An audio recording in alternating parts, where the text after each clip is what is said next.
오늘 우리는 주님이 가르치신 기도, 주기도문에 대해서 세 번째로 배움을 갖는 시간을 가집니다. 우리는 그동안 주기도문을 통해서 바른 기도의 두 가지 원칙을 배웠어요. 바른 기도의 두 가지 원칙 중에 그 첫째는 기도의 대상이신 하나님을 바르게 알고 기도하는 것이었지요. 그리고 두 번째는 지난주에 배웠습니다. 기도의 순서를 바르게 하는 것입니다. 바른 기도의 순서는 먼저 하나님께 초점을 맞추는 기도부터 하고 난 뒤에 나와 우리의 필요를 간구하는 기도로 나아가야 된다. 순서가 하나님께 초점을 맞추는 기도를 먼저 하고 그 다음에 나의 필요를 구하는 것을 그 다음에 해야 된다라는 것을 배웠지요. 바로 이 순서대로 예수님은 주기도문을 우리에게 가르쳐 주셨어요. 그래서 주기도문의 첫 구절은 하늘에 계신 우리 아버지여, 하나님이 하늘에 계신 분이시고 온 만물과 우리의 삶을 인도하시는 분이시며 우리의 아버지시다. 기도의 대상이신 하나님을 바르게 알려주신 다음에 그 다음 구절부터 여섯 가지의 기도의 주제가 등장하는데 그 먼저 세 가지가 하나님께 초점을 맞추는 기도로 시작된다는 거예요. 자, 보십시오. 하나님께 초점 맞추는 기도 첫 세 가지는 무엇입니까? 하나님의 이름이 거룩히 여김을 받으시기를 기도하는 것. 두 번째는 하나님의 나라가 임하기를 기도하는 것. 그리고 세 번째는 하나님의 뜻이 이루어지기를 기도하는 것. 이것이 바로 하나님께 초점을 맞추는 세 가지 기도입니다. 그리고 그 다음에가 무엇입니까? 우리에게 일용할 양식을 주시고 나의 필요를 간구하는 것으로 그 다음이 나와 있는 것이지요. 자, 이 하나님께 초점을 맞추는 기도 가운데 위에 두 가지는 지난주에 나누었고 오늘은 세 번째인 하나님의 뜻이 이루어지기를 기도하는 것, 이것에 대해서 한번 배워보도록 하겠습니다. 오늘 본문에서 10절 말씀은 이렇게 가르치고 있습니다. 같이 한번 읽습니다. 나라가 시작. 나라가 임하시오며 뜻이 하늘에서 이루어진 것 같이 땅에서도 이루어지이다. 아멘. 자, 예수님은 우리가 하나님께 초점 맞추는 기도를 할 때 하늘에서 이루어진 하나님의 뜻이 이 땅에서도 이루어지기를 기도하라, 이렇게 가르치고 있습니다.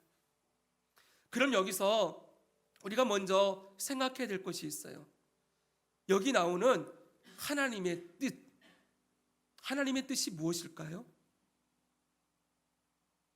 하나님의 뜻. 네. 하나님의 뜻에 대해서 여러 가지를 생각할 수 있을 겁니다. 그런데 여러분, 성경에서 하나님의 뜻이 무엇인지 나와 있을까요? 성경에 나와 있습니까? 네, 나와 있습니다.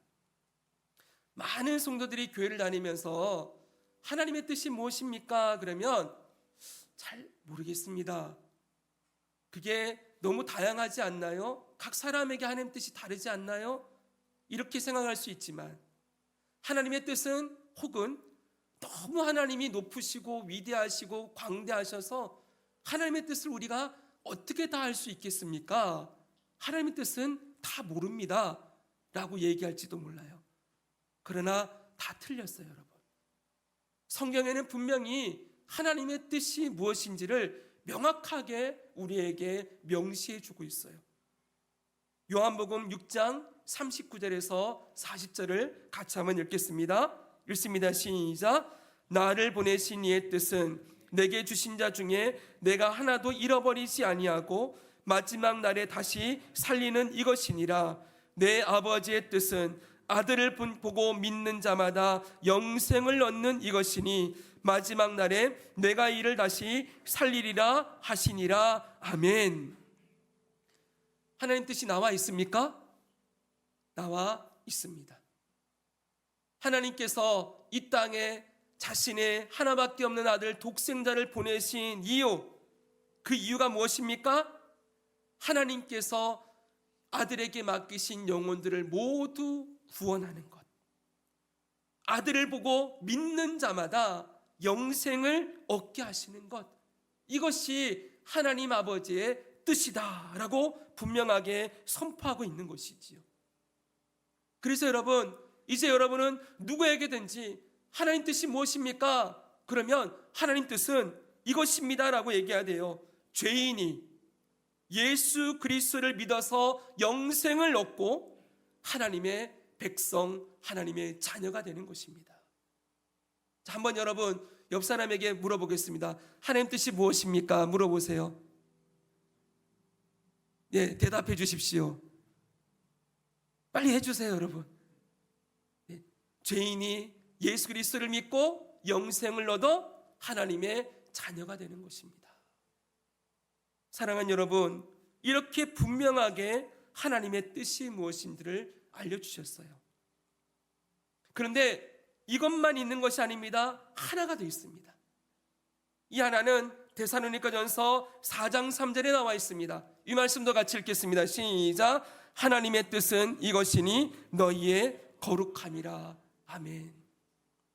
자, 여러분 보십시오. 예수 그리스도를 믿고 영생을 얻고 하나님의 자녀가 되었습니다. 하나님의 뜻에 따라. 근데 이 자녀된 하나님의 백성들이 거룩하게 살아가는 것. 거룩은 뜻이 뭐라 그랬어요? 구별되는 것. 이 세상 사람들과 다르게 구별되게 살아가는 삶을 살아가는 것, 이게 또한 하나님의 뜻이라고 가르치고 있는 것이지요. 여러분, 이 세상 속에서 똑같이 이 땅의 인생을 살아가는 똑같은 인생들처럼 보이지만 하나님의 관점에서 우리들을 바라보면 확연하게 분명하게 구분이 되는 거예요. 하나님의 자녀가 있고 하나님의 자녀가 아닌 사람들이 있어요. 예수를 믿고 구원받은 하나님의 백성이 있고 끝까지 예수를 거부하고 믿지 아니하고 멸망과 심판으로 들어갈 사람들이 있다는 거예요. 그렇게 하나님 안에서 예수님을 통하여 영생을 믿은, 영생을 얻은 하나님의 자녀들이 이제 이 땅을 어떻게 살아가요? 구원받은 자로서, 하나님의 자녀로서 그 이름에 합당한 모습으로 세상과 구별된 모습, 세상과 똑같은 길이 아닌 다른 길을 걸어가는 삶을 살아가는 것, 이것 또한 하나님의 뜻이라고 말씀하고 있는 것이지요. 바로 이 두 가지가 하나님의 뜻입니다. 그리고 예수님은 바로 이 뜻이 이루어지기를 기도해라 라고 가르치고 계신다는 것입니다. 근데 본문을 보면 여러분, 이 뜻이 이미 하늘에서 이루어졌다고 했지요. 뜻이 하늘에서 이루어진 것 같이 그랬잖아요. 하늘의 이 뜻이 이루어졌다. 여러분, 이 말씀을 이해하실 수 있습니까? 네, 물론이죠. 하늘에는 이미 이 뜻이 이루어졌어요. 하늘은 어디라고 했습니까? 우리 주기도문 첫 시간에 하나님은 하늘에 계신다 그랬지요. 이 하늘은 하나님의 보좌가 있는 곳이라 그랬어요.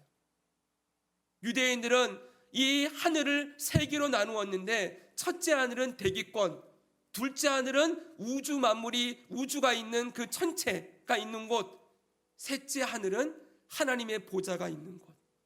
거기에 수많은 천군 천사들과 부활하신 예수님도 거기 계시지요.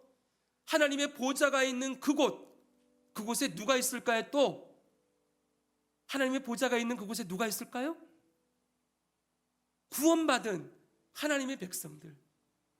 이 땅에서 비록 육체는 죽었지만 그 영혼이 하나님의 보좌에서 하나님과 함께 거하고 있겠지, 여러분?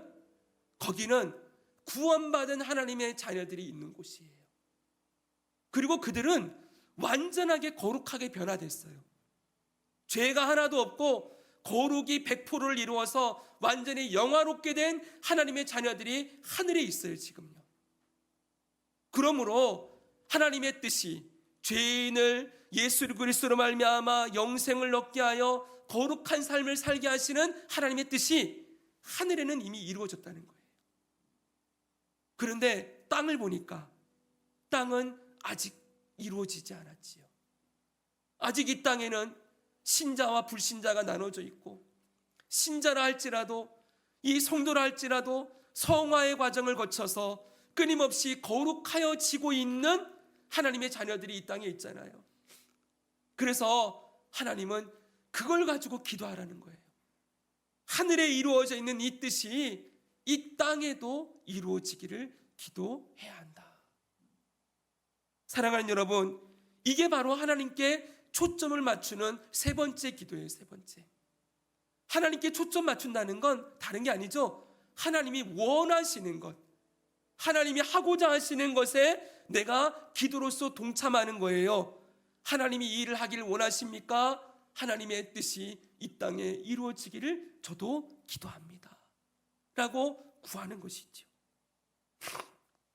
사랑하는 여러분, 바로 이 땅에서도 죄인이 구원을 받아 하나님의 백성이 되는 하나님의 뜻이 이루어지고, 하나님의 백성이 된 자녀가 된 자들이 거룩한 삶을 살아감으로 하나님의 영광을 나타내고 그의 이름을 거룩하게 높이는 일들이 일어나야 함을 우리도 같이 기도하기를 예수님은 가르치고 있는 것입니다.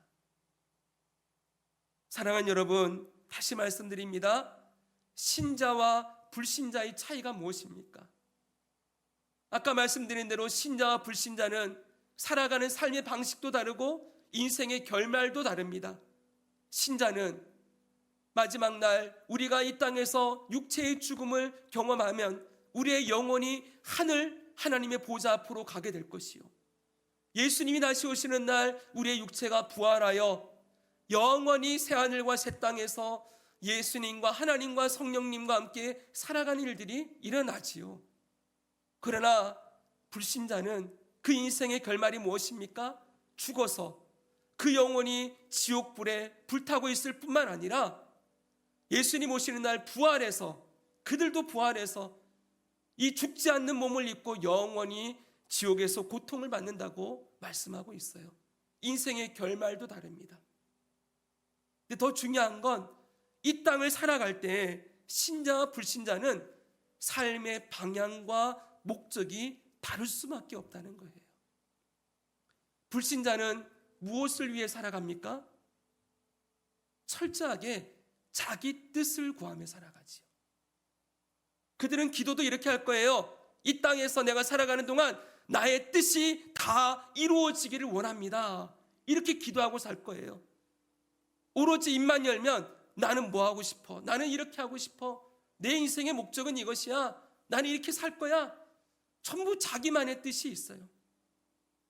오로지 자기 뜻만을 향해 달려가는 인생이 불신자의 삶이라고 한다면, 정말 신자, 성도가 되었다면 이제는 하나님의 뜻에 관심을 가지고 나의 뜻이 아닌 내 인생의 주인이 되시며 나를 구원하셔서 내게 생명을 주신 하나님 아버지와 예수 그리스도의 뜻을 따라 사는데 그의 삶의 방향과 목적이 일치하게 될 거예요.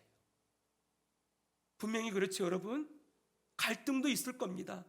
내가 하고 싶어하는 나의 뜻이 있지만 그럴 때마다 하나님의 뜻 앞에 나의 뜻을 복종시키고 나를 쳐서 복종시키고 아버지의 뜻이 그러하시다면 제가 그 뜻을 따르겠습니다. 순종하며 나아가는 모습들이 분명히 보여지게 된다는 것이지요.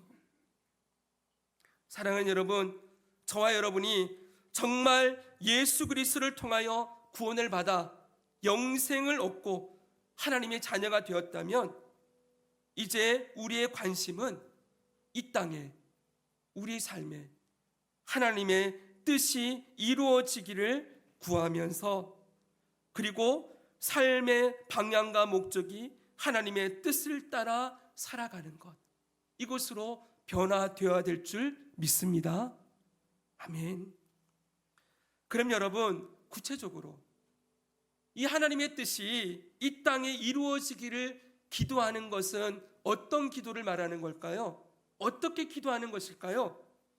두 가지를 알려드립니다. 첫째는 뭐였어요, 여러분? 하나님 뜻이 죄인이 예수 그리스도를 믿어 영생을 얻고 하나님의 자녀가 되는 거라 그랬잖아요.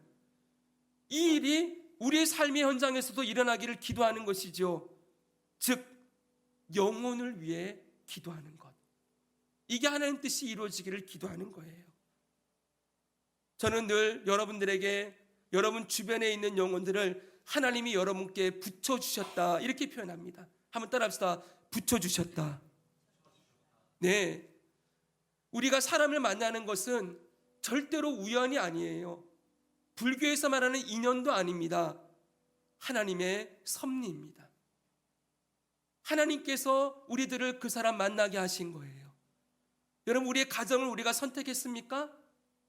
여기 누구도 우리가 어느 집에서 태어날지를 내가 선택해서 나온 사람은 아무도 없습니다.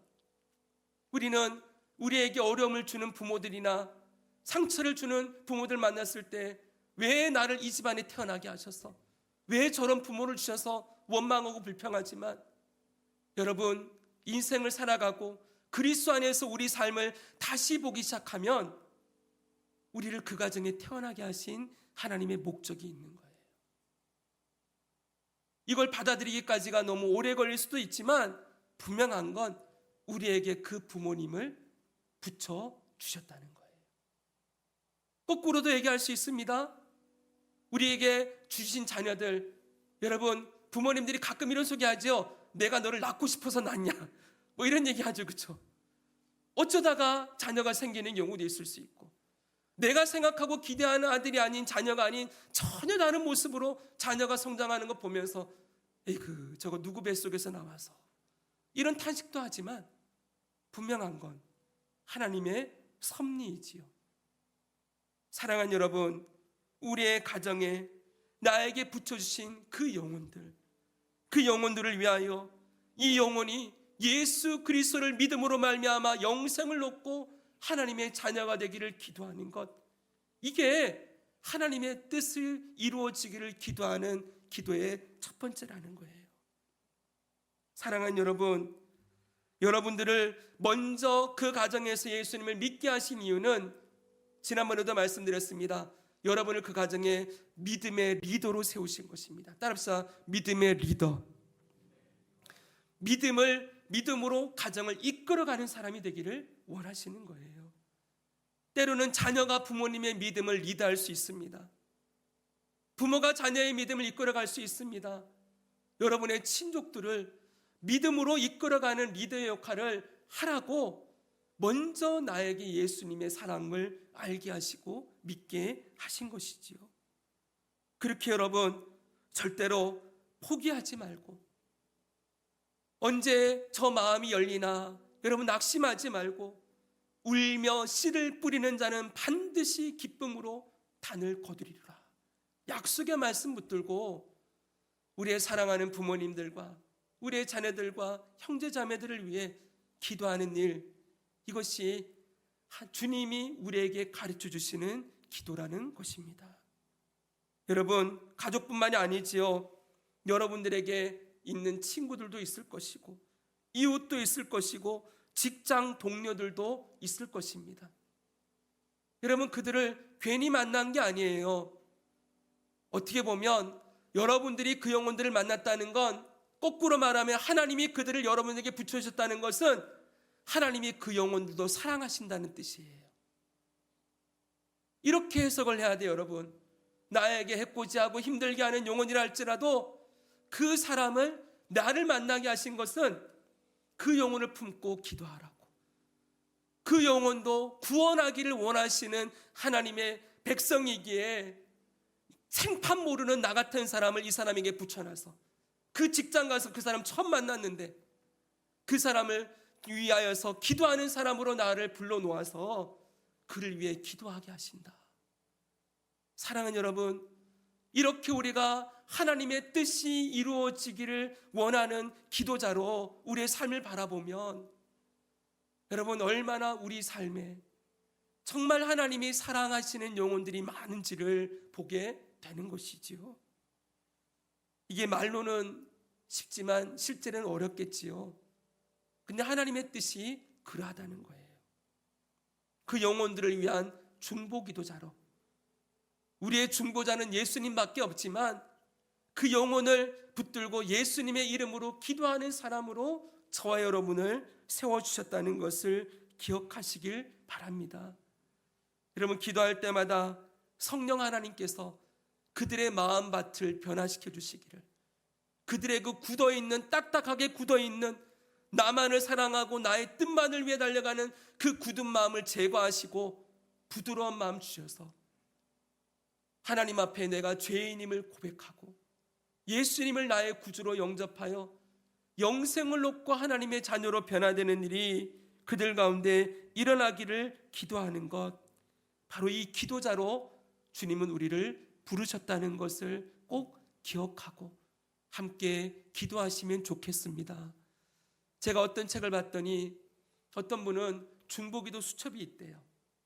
이 수첩에 기도해야 될 명단들이 빽빽히 적혀 있대요. 3,000명이 있다 그러더라고요. 그분은요. 그분은 놀라운 분이에요. 아무튼요. 근데 우리는 그렇게 많은 3,000명이나 되는 인간관계를 가지고 있진 않잖아요. 그렇죠?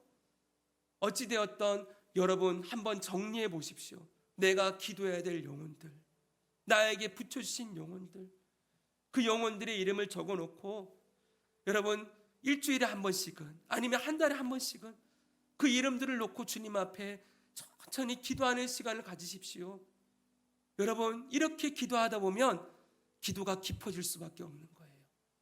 많은 성도들이 목사님, 기도를 어떻게 5분만, 아니 10분, 20분, 30분, 1시간을 합니까? 나는 5분 기도하고 나면 기도할 게 없던데요? 많은 분들이 이렇게 얘기하지요. 근데 여러분, 그 기도의 명단에 10명만 두고 기도해 보십시오. 한 사람당 1분씩만 해도 몇 분입니까? 10분입니다. 한 사람당 3분씩 하면은요 30분입니다. 우리의 기도가 더여 맨날 그 자리에 있고 더 깊어지지 않고 늘어나지 않는 이유는 나의 피로만을 간구하는 것을 기도로 생각하기 때문이에요. 뭐 맨날 똑같이 일상을 살아가는데 기도할 거리가 뭐가 많겠습니까, 여러분? 그러니까 맨날 하나님 앞에 필요할 때만 기도하고 끝나버리지요. 5분 기도하면 더 이상 할 말이 없지요. 그러나 여러분, 여러분의 가정을 두고, 여러분의 형제자매를 두고, 여러분의 이웃과 동료들을 두고 한 영혼 한 영혼 머리에서 떠올리면서 기도해 보십시오. 그 영혼들을 향한 아버지의 마음을 경험하게 될 것이고, 그리고 나의 모습도 바라보면서 하나님의 뜻이 내 삶에 이루어지기를 기도하는 기도자로 변화되는 나의 모습을 보게 될 것입니다. 사랑하는 여러분, 또한 그 영혼들을 위해서만 기도하는 것이 아니라 나를 위해서도 기도해야 되지요. 뭘 위해서요? 내가 거룩한 하나님의 자녀로 살아가기를, 그렇게 변화되기를 기도하는 것도 필요합니다. 다시 보십시오. 하나님의 뜻은 이것이니 너희의 거룩함이니라. 하나님은 왜 우리가 거룩하기를 원하십니까? 세상과 구별되어야 하나님의 영광이 나타나기 때문이에요. 그리스도인은, 잘 들으십시오, 말로만 하나님을 증거하는 자가 아니라 삶으로도 증거하는 자입니다. 우리의 손과 발이 행동하는 것, 우리의 얼굴 표정, 우리의 모든 삶의 태도들, 이 모든 것들이 그리스도인이라는 것을 증거할 수밖에 없는 존재라는 거예요. 그런데 여러분, 저분이 분명히 그리스도인이라고 알고 있는데 그의 삶에서 거룩함이 보이지 않는다. 거룩은 막 신령하고 아주 영적으로 아주 뛰어나고 이런 걸 생각하면 안 돼요. 구별된 것. 적어도 세상 사람들과는 다른 모습이 보여야 된다는 거지요. 근데 그게 보이지 않는다. 여러분, 그러면 하나님의 영광이 나타날 리 만무하겠지요. 제가 청년부를 오랫동안 담당했는데 청년 중에 한 청년이 예전에 저한테 와서 상담을 했어요. 목사님, 저희 교회 직장 상사가 있는데 그분 때문에 아주 미치겠대요. 왜 그러냐 그랬더니 그분이 교회를 다니는 분이랍니다. 맨날 틈만 나면은 주여 주여 그런데 입으로. 그런데 이분이 본인 뒤에, 이 친구 뒤에서 근무를 하는데 무슨 일만 생기면 화를 낸대요. 막 직원들을 욕한대요. 막 욕하고 화를 내고 자기 성질대로 다 하고 고집불통이래요. 남의 말도 안 듣는데요. 직장 사무실에 있는 사람들이 모두 그 사람을 욕해요. 그런데 이분은 틈만 나면 습관에 대해서 주여 주여 그러고 있다는 거예요. 저분 때문에 직장을 퇴사해야 될까 말아야 될까 고민될 정도로 그 친구가 너무 힘들어했어요. 사랑하는 여러분, 좀 극단적인 얘기긴 하지만 그리스도인은 어디서나 빛이 날 수밖에 없어요. 숨겨지지 않아요. 여러분이 식사 시간에 기도하는 것으로 여러분이 그리스도인이라는 게 드러나고, 여러분이 주일날 약속을 잡지 않고 예배 시간에 나가는 것으로 그리스도인이라는 게 드러나게 되어 있어요. 여러분, 그런데 우리가 껍데기는 그리스도인인데 우리의 속사람이 예전과 같은 모습으로 세상 사람들과 똑같이 살아가고 있다면 여러분, 그건 정말 하나님 보시기에 너무나도 아픈 일이 되는 거지요. 그 이름에 걸맞는 그리스도인, 하나님의 이름을 거룩하게 높이는 일이 이 예배 시간뿐만이 아니라 우리 삶에서도 일어나야 하는 것이죠. 그래서 그리스도인은 세상과 다른 기준을 가지고 살 수밖에 없어요. 세상 사람들이 똑같이 이렇게 하니 나도 이렇게 하면 되겠지. 아니요, 여러분. 우리는 다른 기준을 가지고 살아가는 존재들입니다. 세상의 법이 아니라 하나님의 법이 기준이에요. 잊지 말아야 됩니다, 여러분. 세상의 법의 기준은 가장 하한 선이에요. 너 요것만 넘어서면 너는 처벌받을 거야? 맨 밑바닥을 얘기하지만 하나님의 법은 제일 위에요. 하나님을 사랑하고 이웃을 사랑하는 것. 여기까지 우리가 도달하는 게 100% 도달하는 게 불가능할지 모르지만 어찌됐건 우리의 눈이 뭘 기준으로 삼고 있어야 된다고요? 하나님을 사랑하고 이웃을 사랑하는 그 기준에 맞추어서 살아가는 자로 변화되어야 하는 것이지요.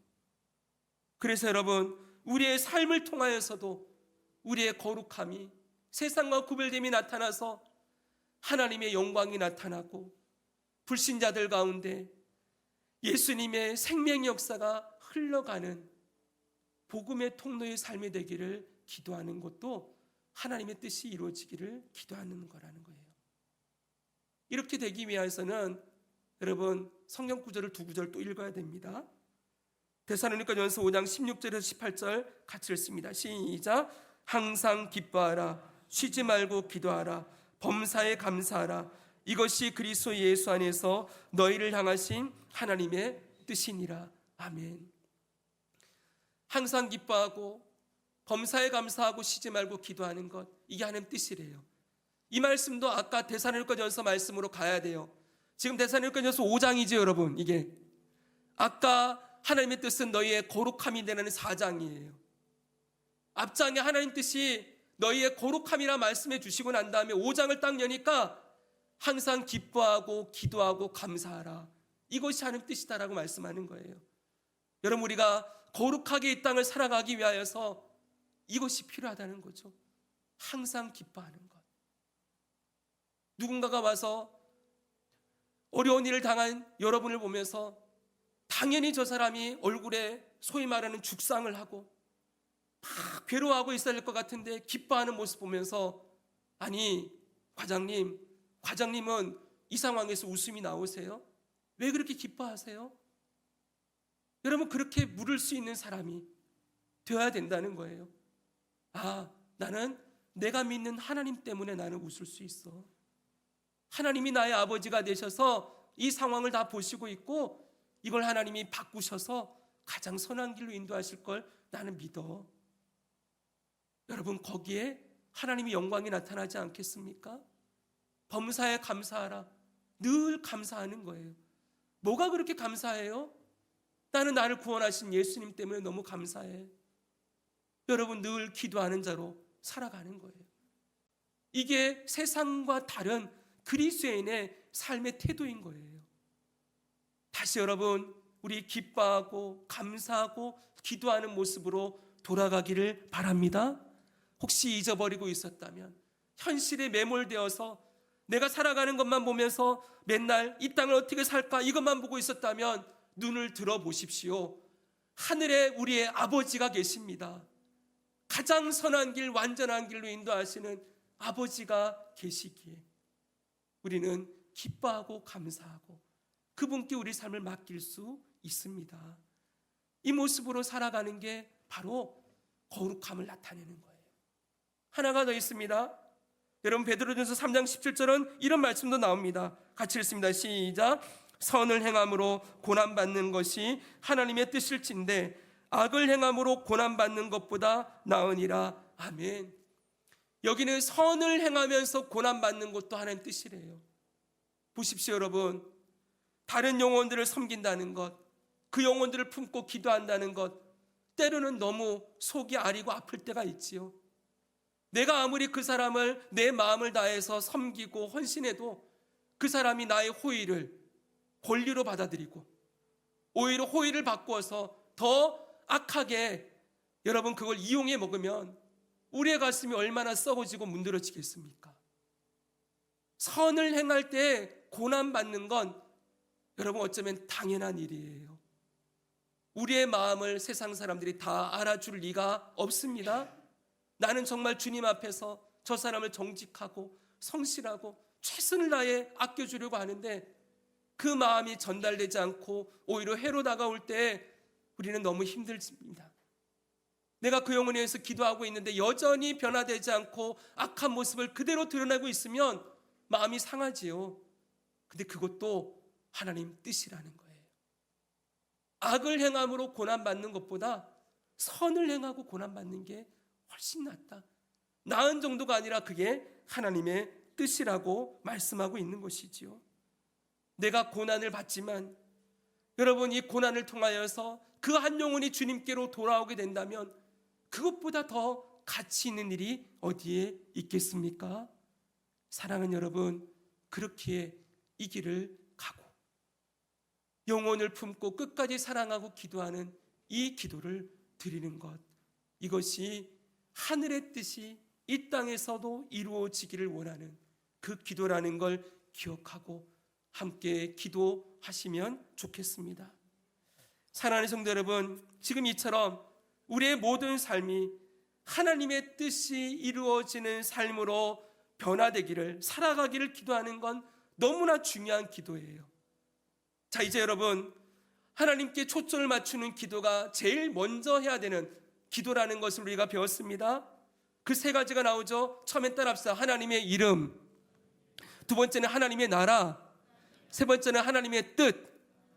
다시 해봅시다. 시작. 하나님의 이름, 하나님의 나라, 하나님의 뜻. 이 세 가지를 먼저 기도해라. 이것이 올바른 기도의 순서이다라고 주님이 가르쳐 주셨습니다.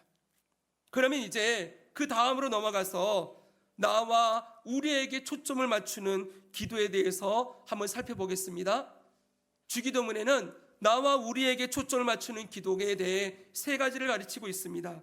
첫 번째는 오늘 우리에게 일용할 양식을 주십시오. 두 번째는 우리가 우리에게 죄 지은 자를 사하여 준 것 같이 우리 죄를 사하여 주십시오. 세 번째는 우리를 시험에 들게 하지 마시고 악에서 구하여 주십시오. 이 세 가지예요. 자, 그런데 오늘은 시간 관계상 이 세 가지 기도 가운데 첫 번째, 오늘 우리에게 일용할 양식을 주십시오라는 이 기도만 함께 나누고 마무리하겠습니다. 자, 보십시오. 나와 우리에게 초점을 맞추는 첫 번째 기도는 일용할 양식에 대한 거예요. 근데 여러분, 일용할 양식이 무엇입니까? 말 그대로 여기 양식은요, 원문에 보면 빵이에요. 근데 일용할, 매일 먹을 빵을 주십시오라고 하는 거거든요. 이 빵을 우리로 바꾸면 밥이 되겠지요. 빵이나 밥이나 무엇입니까? 우리의 생존과 살아가는 삶에 꼭 필요한, 생존과 활동에 꼭 필요한 요소라고 할 수 있습니다. 그러므로 일용할 양식을 달라는 것은 우리가 이 세상을 살아갈 때 우리의 생존과 활동에 필요한 모든 것을 가르치는 총칭이에요.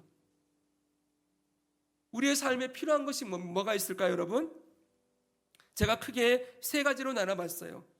첫 번째는 물질적이고 육체적인 필요가 있지요. 물질적이고 육체적인 필요는 무엇입니까? 음식 필요하지요. 옷도 필요합니다. 집도 필요합니다. 자동차도 필요하지요. 돈도 필요합니다.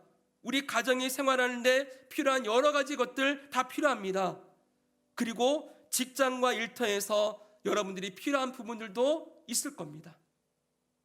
또 여러분, 우리의 육체의 건강, 질병의 치료, 이런 것들이 육체적이고 물질적인 필요이지요. 거기에 더 붙일 수 있을 거예요, 여러 가지. 근데 그것만 필요한 게 아니죠. 우리는 정신적이고 관계적으로 필요한 것들도 있습니다. 정신적으로는 뭡니까?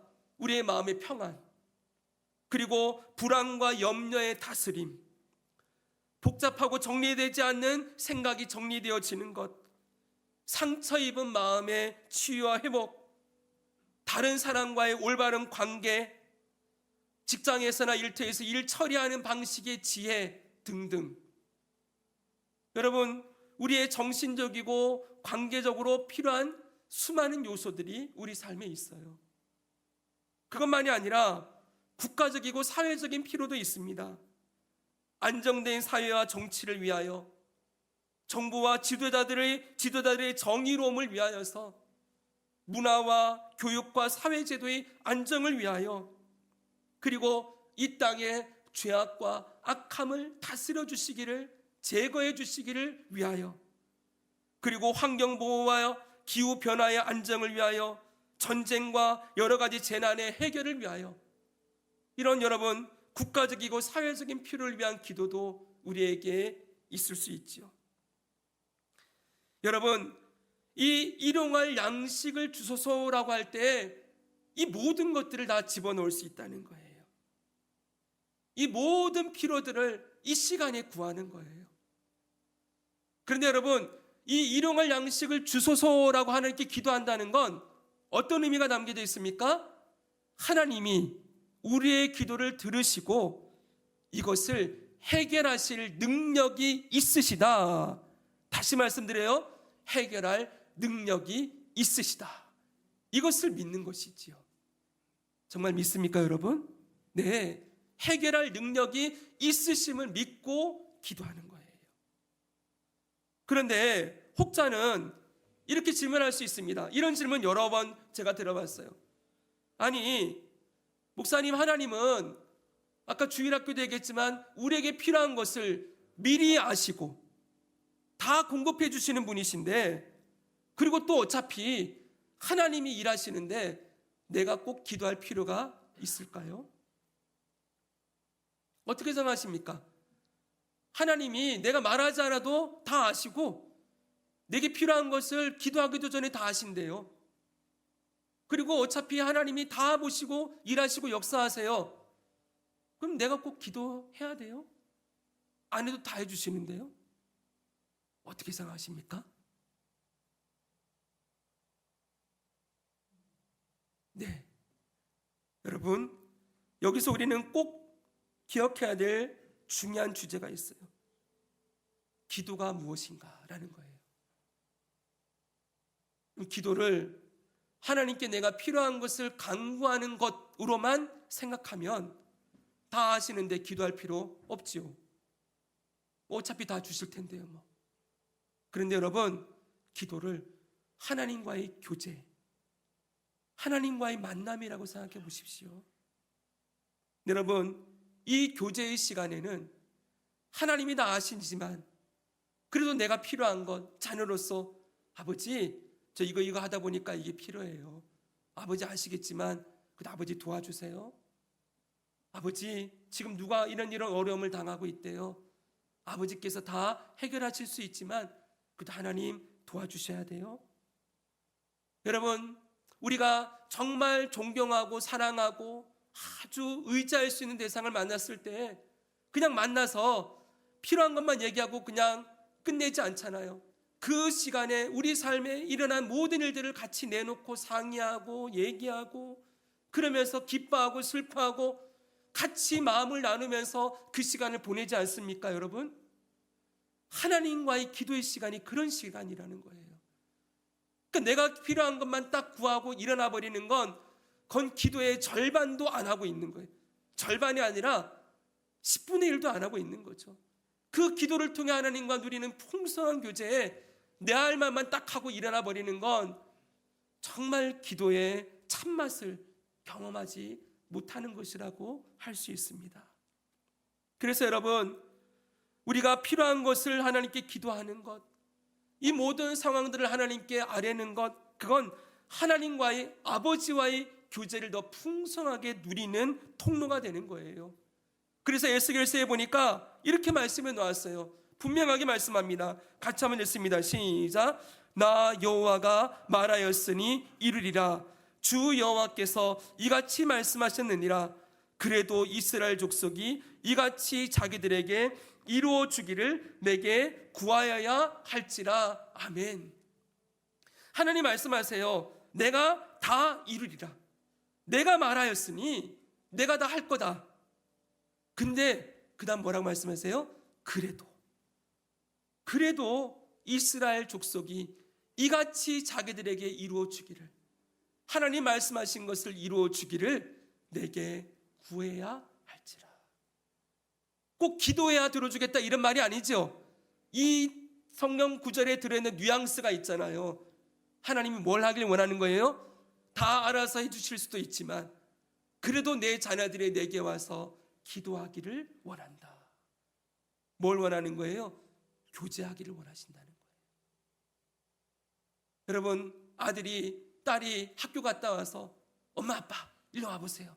오늘 학교에서 무슨 일이 있었는지 알아요? 주저리 막 있었던 이야기를 막 얘기하고, 그리고서는 엄마 아빠와 함께 그 하루의 일상을 나누면서 여러분 대화하는 그 시간, 여러분 자녀가 매번마다 나한테 와가지고 엄마 아빠 이거 들어보세요. 이게 이렇게 됐는데 이게 좀 필요할 것 같지 않으세요? 여러분 그 아이가 얼마나 기쁘겠어요. 여러분 생각해 보세요. 직장에 들어간 여러분의 자녀가 최근에서 와서 엄마 아빠 와보세요. 내가 오늘 직장에서 이런 일이 있었는데 내가 참 힘들었어요. 근데 엄마 아빠 나를 응원해 주세요. 여러분 매일마다 나를 찾아와서 그 삶을 고백하고 나누고 상의하고 어려움들과 힘듦과 이 모든 것들을 나누는 그 자녀가 여러분 어찌 이쁘지 않겠습니까? 사랑하는 여러분, 하나님은 우리가 그렇게 살기를 원하신다는 거예요. 하나님 아버지는 내가 꼭 구해야만 주시는 분이 아니에요. 내가 구하지 않아도 미리 아시고 공급하시는 분이시기도 하지만, 그러나 우리가 기도할 때에 아버지와의 교제를 더 풍성하게 누릴 수 있다. 그래서 일용할 양식을 구하는 겁니다. 근데 마지막으로 하나만 생각해 봅시다. 근데 그냥 양식이 아니라 오늘 예수님은 우리에게 일용할 양식을 구하라 그랬어요. 한번 따라합시다. 일용할 양식. 네, 그냥 필요가 한 게 아니라 일용이라는 단어를 붙였어요. 그러니까 필요한 양식을 구하라 하지 않고 일용할 양식을 구하라 그랬어요. 왜 여러분 양식 앞에다가 일용할이라는 수식어를 붙여놓았을까요? 일용은 뜻이 뭡니까? 하루분이에요. 하루나 이틀분의 양식이에요. 하나님은 하루나 이틀분의 양식을 구해라 이렇게 말씀하세요. 왜 못 박아서 딱 일용이라고 해놨을까요? 이건 여러분 우리의 본성을, 죄성을 다스리기 위함이에요. 사랑하는 여러분, 저와 여러분은 하루나 이틀분을 쌓아놓는 것보다 1년분이나 10년분을 쌓아두는 걸 원해요. 이해되시죠 여러분? 하루나 이틀분 가지고는 성이 안 차요. 그걸 갖고 있으면 염려가 돼요. 3일째는 뭐 먹고 살지? 그렇죠 여러분. 그래서 우리는 1년이나 10년분을 쌓아놓기를 원해요. 그런데 여러분 왜 주님은 하루나 이틀분을 구하라고 하십니까? 1년이나 10년분을 쌓아놓으면 그게 뭐가 될까요 여러분? 그게 여러분의 하나님이 될 거예요. 우리의 죄성이 하나님보다 그것을 더 사랑하고 여러분, 거기에 내 마음을 더 의지해 두고서는 하나님께 매일매일 기도하지 않을 거예요. 왜요? 10년분 쌓여져 있는데요. 다 준비해 놨는데요. 하나님이 해주실 게 없지요. 그러니까 하나님이 아닌 그것을 붙들고 이게 내 인생의 미래와 내 장래를 보장해주는 그런 것처럼 여기고 그것을 사랑하고 그것을 의지하게 되는 거지요. 근데 문제가 무엇입니까?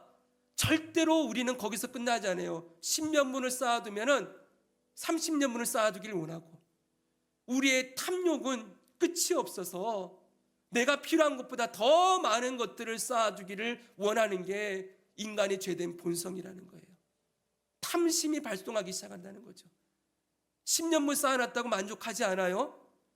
훨씬 더 많이 쌓아놓기를 원하고, 충분할 것 같은데 아직도 모자라대요. 더 있어야 되겠대요. 여러분, 그런 방식으로 나아갈 수 있는 존재이기 때문에 예수님께서 우리에게 일용할 양식을 구하라는 건 우리의 탐심이 우상이 되어서, 탐심은 곧 우상 숭배니라, 하나님이 아닌 그 쌓아놓은 것을 우상으로 삼고 살아가는 그 죄를 벗어나게 하기 위하여 일용할 양식을 구해라 라고 말씀하고 있는 것이지요. 사랑하는 여러분, 여러분이 미래와 장래에 필요한 것들을 준비하지 말라는 소리가 절대 아닙니다. 여러분, 저축도 하시고 연금도 들어놓으시고 필요한 것들을 준비하십시오. 그러나 꼭 기억하십시오. 그게 혹시 하나님을 대신하고 있다면, 살아계신 하나님을 의지하는 것보다 그게 있으니까 거기에 여러분이 더 안정감과 더 평안함을 누리고 있다면 여러분, 심각하게 그 부분을 고민해야 됩니다. 이건 무슨 말이냐? 정말 어려운 얘기지만 여러분, 이게 여러분들에게 화두가 될 수 있다는 생각합니다. 우리가 적금 드는 이유는 무엇입니까? 나의 미래와 안정을 위해 준비하는 것이 보다는, 그것도 있겠지만 언제든 주님이 필요하실 때 사용하려고, 사용할 수 있기 위하여 그 돈을 적금하는 겁니다. 여러분, 잘 인정이 안 될 수도 있습니다. 그러나 우리는 청직이라는 걸 잊지 마십시오. 성장만을 할 때 보면은 다윗이 성전을 건축하기 위해서 수많은 재물을 드려요. 근데 분명하게 역대기에 이렇게 써놨어요. 내가 성전을 건축하기 위하여 드리는 이 모든 저축한 것도 하나님이 내게 주신 것을 드렸을 뿐입니다. 이렇게 기도해요. 우리가 하나님의 주권과 하나님의 다스리심과 하나님의 공급하심과 하나님의 인도하심을 믿는다고 한다면 여러분, 언제든지 주님이 원하시는 곳에 우리 삶을 사용할 수 있는 존재로 살아가는 것, 그게 이 더 가지려고 하고 탐심이 우상 숭배가 되어 온갖 것들을 쌓아놓고 살아야만 너의 삶이 안정되고 그게 너의 노후를 보장할 것이다 라고 외치는 이 시대 가운데 그 길이 아닌 정말 하나님이 원하시는 뜻대로 우리가 살아갈 수 있는 길로 나아가는 기점이 될 거예요. 사랑하는 여러분, 정말 어려운 얘기를 마지막에 드렸지만 우리가 생각해 봐야 됩니다. 나는 누구를 의지하고 살아가고 있는가? 정말 나의 삶에 하나님밖에는 없다는 것을 내가 고백하고 있는가? 그리고 하나님이 함께 하시면 내 인생이 안전합니다. 내 삶이 안전합니다. 하나님 안에서 내 인생은 충분합니다 라는 고백을 드리고 있는가? 어렵지만 주님은 이 고백을 받기를 원하시는 거예요. 그래서 일용할 양식을 구하는 사람, 매일매일 하나님을 만나는 사람, 어떤 상황이든 하나님만을 의지하는 사람으로 살아가기를 원하는 것, 이게 주님이 보고 싶어하는 하나님의 자녀된 모습이라는 것을 기억하고 일용할 양식을 우리에게 성실하게 공급해 주시는, 그리고 죽는 날까지 영원토록 공급해 주시는 우리의 아버지를 신뢰하고 예수님 믿는 믿음으로 살아가는 저와 여러분 되기를 주 예수님의 이름으로 축복합니다.